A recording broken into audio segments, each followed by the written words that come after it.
किया जाएगा। मैं 1 महीने तक इन दोनों दलों के नेताओं से संपर्क में रहा कि उन बच्चों को छुड़वाया जाए किसी तरह। उनसे मिन्नतें की मैंने। जिन लोगों ने आंदोलन में आग लगवाई थी, आगजनी करवाई थी, उन लोगों से कहा, वो बड़े सीना चौड़ा करके घूम रहे थे कि भाई हमें नहीं गिरफ्तार किया जा रहा। मैंने उनसे कहा आपको शर्म आनी चाहिए, अगर एक 15 साल का बच्चा जेल में जा रहा है और एक नेता ये कह रहा है कि मैं जेल में नहीं जा रहा। जब आपने वो काम करवाया है तो आप में इतनी कुफत होनी चाहिए कि आप जेल में जाएं। आप ये कह सके कि मैंने करवाया पहले मैं जाऊं।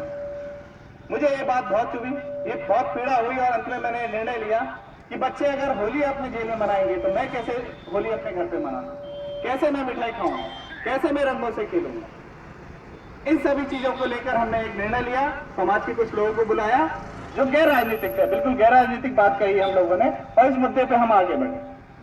मैं बहुत ही आभारी हूं आप सभी का, सारे युवा साथियों का जिन्होंने इस मुहिम में मेरा साथ दिया। फेसबुक पे, व्हाट्सएप पे आप अगर जुड़े हो तो आप देखेंगे ऐसी ऐसी लंबी लंबी उसमें कहानियां लिखी गई हैं इस आंदोलन के समर्थन में।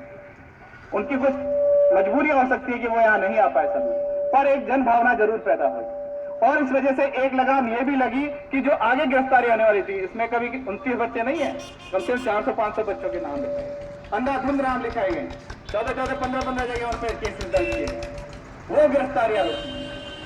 तो ये कदम उठाने से आपको लाभ हुआ, आप एक कदम आगे बढ़े हो, आप पीछे नहीं हटे। कुछ लोगों के चेहरे भी साफ हुए हैं, जो लोग ढोंग रचते थे, जिनके चेहरे पे मुखौटा था कि भाई हम इस तरह कर रहे हैं, हम समाज के साथ हर चीज में, वो मुखौटा समाज के सामने उतर गया है।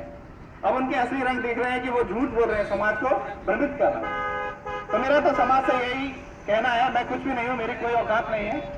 आप लोगों का बहुत बहुत समर्थन रहा, सभी युवाओं ने मुझे समर्थन दिया, बुजुर्ग मुझे मेरे सामने ढाल की तरह खड़े रहे, वो मुझे मरने नहीं देंगे, मैं जानता हूं, मुझे अपने समाज पे गर्व है, वो मुझे मरने नहीं देंगे। इसी उद्देश्य को लेके, इसी चीज को लेके मैं यहाँ बैठा था कि मुझे मरने नहीं दिया जाएगा और कहीं ना कहीं ये बात सरकार तक पहुंचाई जाएगी कि ये बात मानी जाए।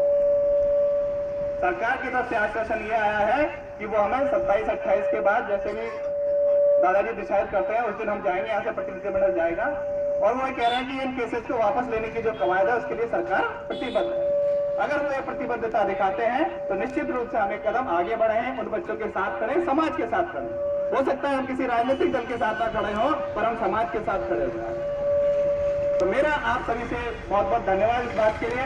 सरकार ये भी आश्वासन दे रही है कि आयोग को वैधानिक दर्जा इसी सत्र में दे देगी, उसके लिए भी वार्ता करेंगे।